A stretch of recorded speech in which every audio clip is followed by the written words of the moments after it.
Hi, my name is Chris Rudd, known online as Kit Laser, and I'm delighted to welcome you to the Retro Replay series here at Landmark Theaters, chronicling perhaps the most important era in American cinema history, the New Hollywood movement, which arguably started with the movie you're about to watch, 1967's Bonnie and Clyde, from director Arthur Penn.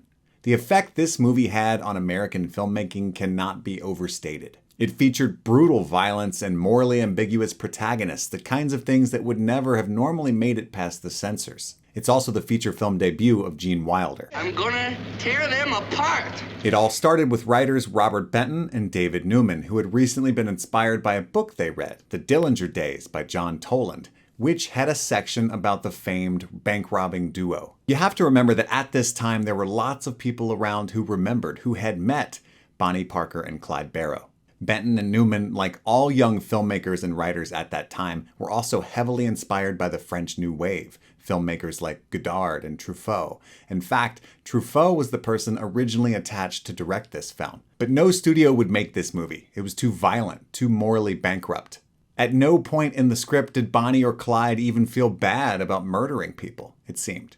Enter Warren Beatty, who options the script and ultimately hires Arthur Penn to direct. Beatty enlists the help of his friend Robert Towne to help rewrite the script, a skill of Towne's that would come in handy a lot throughout the New Hollywood period. Originally, the script featured a menage a trois between Bonnie, Clyde, and C.W. Moss, but Beatty forced them to take it out. The film's protagonists were already murderers. He felt that asking audiences to accept homosexuality was a bridge too far. So the love triangle was rewritten into Clyde's impotence. Bonnie and Clyde was shot on location in Texas, and Beatty and Penn argued a lot, but one thing they agreed on was that the violence in this film should hurt.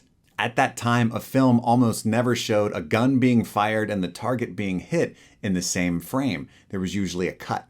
Jack Warner reportedly hated the movie the first time that he saw it, and the film initially didn't do well domestically upon release. Back then, movies opened in New York and LA and were released across the country very slowly, so the marketing heavily depended upon print critics, word of mouth, and reviews. A few powerful critics from the old guard panned the film, and it seemed like it would disappear. But Pauline Kael loved Bonnie and Clyde. Robert Towne said that without Pauline Kael, the movie would have died. It was re-released in the US the same day that it was nominated for 10 Oscars and became a resounding success. It won 2 of those Oscars, Best Cinematography for Burnett Guffey and Best Supporting Actress for Estelle Parsons. Bonnie and Clyde is a watershed film, perfect for the late 60s and the era of the Vietnam War. A movie that glorifies violence against the establishment and is about fame and celebrity.